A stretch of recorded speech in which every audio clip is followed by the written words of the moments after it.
George Gray? Visionary director or psychopath? This programme will get a vivid behind-the-scenes look at the renowned shouty man of cinema.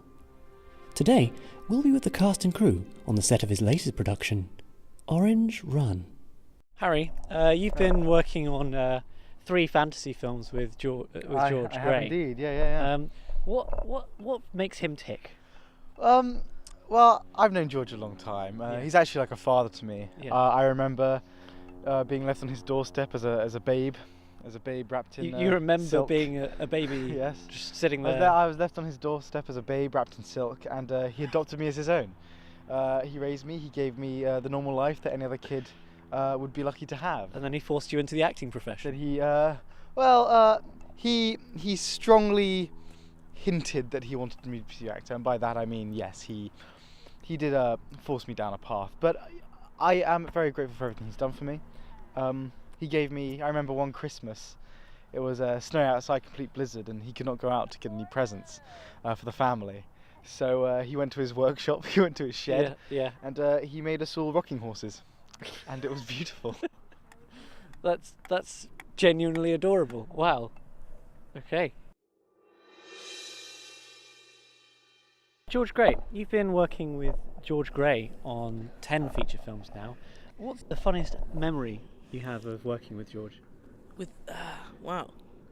Well, there's been many times where me and George cross paths on a set. Yeah. He's great. I'm always in awe of his greatness. Perpetual awe. Yeah. And there's one time where he came to me and he said, "George, you know, I respect you, and I'm in awe of you as well." Yeah. And I was like, you know what? This whole time, I thought I was in awe of you, and it turns out you were in awe of me as well. That's the funniest anecdote you have. That's pretty funny. That's pretty funny. I mean, just finding out that, you know, we are both so great. Yeah. Yeah. Great. I'm going to be talking to people on set about their abiding memories of working with George Gray. Yeah. I'm going to see if that tallies up with their I think it will. I mean, yeah. there's 2 well of loved, us. is Yeah, what you're well saying. loved. Okay.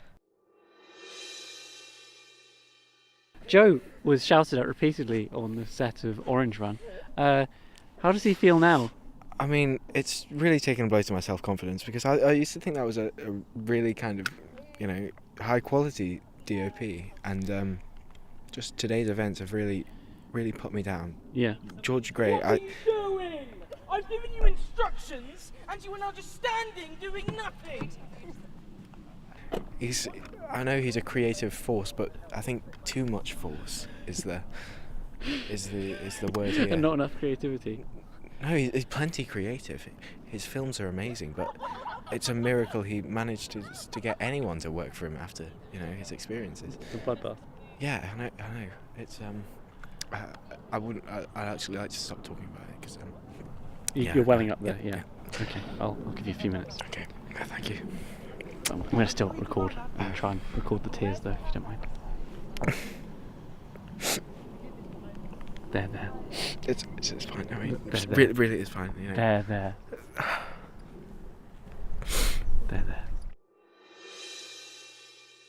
So you're in charge of catering on this production. Yeah. Tell me, what have we got on the menu today? Oh, food for the bellies, food to make bellies full. I like food for bellies. Could you be more specific, or less vague? Oh, yeah. Like now? Yeah. Food. Is it pasta or sandwiches? Food for the bellies. Traditionally, where food does go, yes. Yeah. Are you Swedish? 1, 2, 3. Are you Swedish trying to pretend to be German? Food. Thank you for your time. I'm going to go somewhere more productive. Go and eat some food. Hello there. All right, sir. Any chance you could give us some food? George has been whipping me all day, and I've been cold and hungry, and I've got no clothes either. I'm just naked in the bushes, I noticed. That's why I came over here. I think there's some food in the tent from the Swedish German lady. Oh. But what's your role here? Are you meant to be on set? I was hired by George. I don't really know what my role is. I just sort of sit in the bushes here, Until George wants you. Yeah, he hasn't asked.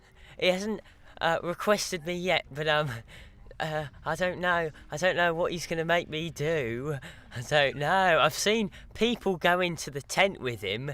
They come out looking very different, all frazzled. Makeup? And, well, it seems to be all smudged, all ruined, and their hair's all messy, and they look like they're crying, and they're miserable. I don't know if I want to go in there, but if George requests it, then I will. Lottie, you've been in a relationship with George for 20 years now. Yeah. We've been talking to a lot of his professional colleagues, but how is he as a husband? It's a bit brutal. Brutal. Yeah. Yeah. Never gives up. Never gives up. That's quite a pain. Does he? How does he help around the house? Is he? Well, yeah, he's alright. He's doesn't really do any of the dishes. I do the dishes. He does the ironing. Is he good at it? Yeah, he's pretty good at actually. Yeah, every year he climbs up to the top of the mountain, gets out an ironing board, and just starts ironing. Oh, extreme at the top of the mountain. Yeah, extreme ironing. Wow. It's amazing. I can't even do like sleeves on fairly solid ground. Neither can I. But he can do. It's incredible. Yeah. What's the most difficult thing he's ironed? A top hat. Ronald, you've been described universally as the sexy one of the group. How does this help George Gray's production? Well, put me on a poster. $5,000 a time. Yeah, you don't actually act in any of his films though. You're just sort of there as sort of the sexy. I'm actually the PA, but yeah. They saw something in me. Or when I say in me, they saw the outside of me and thought that guy is sexy. He can sell films just with his face. Imagine what the rest of his body could do. Yeah, exactly. They saved that for premieres. So. Yeah. So you start on the red carpet. You're the first to go down to like prime people's cameras and. Yeah. You actually did do one extra work in his last film. I did. That was interesting. I liked that. Yeah. Tell us more about that. I might ask him for another gig actually.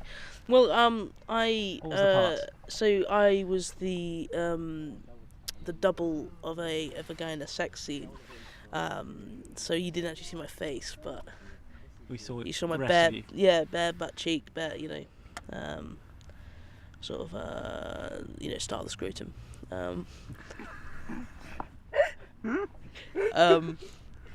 Yeah, it was an interesting gig. Can I ask what started the scrotum? Is that too personal? What end? The towards your navel or something else? Yeah, the former. Well, and who is your other opposite on the sex double? Danny DeVito. He must have been thrilled. He was. He was a good guy to work with. I mean, he sweated a lot. And he was quite, he kept slipping off the jet ski.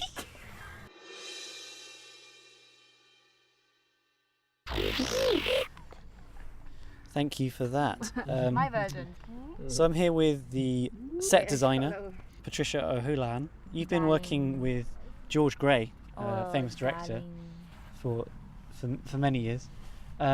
What's your favourite moment with him? Oh, darling, when he goes fucking crazy. Sorry, looking at you and hearing your name, you sound particularly. You've got quite an Irish name, but you sound. Sorry. But you sound more Asian than I was expecting. Where does he come from? I was just fucking about with you. Right. So George Gray, man, myth, angry man. if you could use one word to describe him, what would you say? Cunt. So you're stuck in a box. Yep, so basically the real reason why I'm stuck in a box is because I lived in a box. I was born in the box, moulded by the box. You've never seen a box like this before. You never will see a box like this ever again in your life. I am in the box, I am the box, I am the box, I am the box. That is the set box boy. Moving on. Hi there. So I couldn't help but notice you're building something over here. Yes, I'm building a small mountain for one of the exterior shots. Oh, great. Is there a reason why the mountain is so small? Well, if I built an actual mountain, it would take me a long time. So it's an illusion that the mountain is actually much closer, but it's smaller, but it looks bigger. It'll make sense in the film. Do you have talents that extend further than mountains? Oh yes, I can do all sorts of things. I can do woods, mountains. I've done the occasional shack. That was good for the love scenes in most of George's films. Yeah, it's a good job. I'm glad to do it. I haven't seen a paycheck yet, but I do it for the love of it. 10 films in, must have quite the back pay coming my way. Thank you. Thank you for your time. You financed the last 5 episodes, films that George Gray has made. Yes, I did. I'd like to know, for God's sake, why? What do you see in him? Well, I see great potential. I worked on one of his films with him, and I think he's got some great ideas. Yeah, but you've invested over £50 million now, Yeah. and he hasn't had a box office smash yet. In fact, he's cost you a lot more than that in marketing and other fees. Yeah, I try not to dwell on it. But I think we just give these things time and kind of hope for the best. This is interesting. Actually, George Gray has just arrived. I've been talking to your finance director. She's. Have you gone through Heather? Yeah, I've just got to go.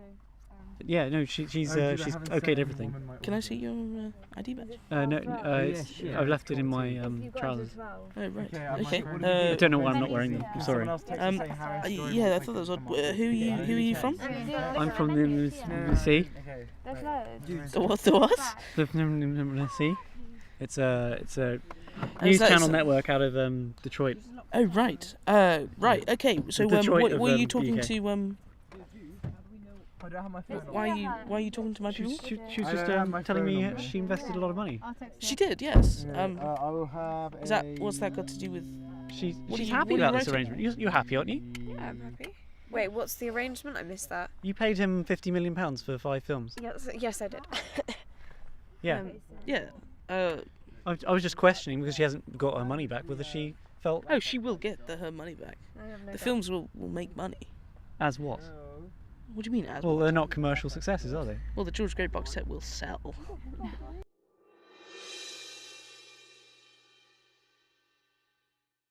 Having been ejected from the set of Orange Run, one is left with a question that only time will answer.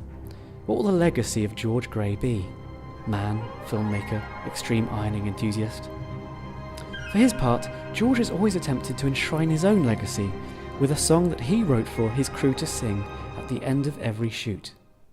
Friends forever, friends forever. How does this song go? You should keep saying this. Friends forever, friends forever. Rest of the week. Friends forever, friends. It's like some cult.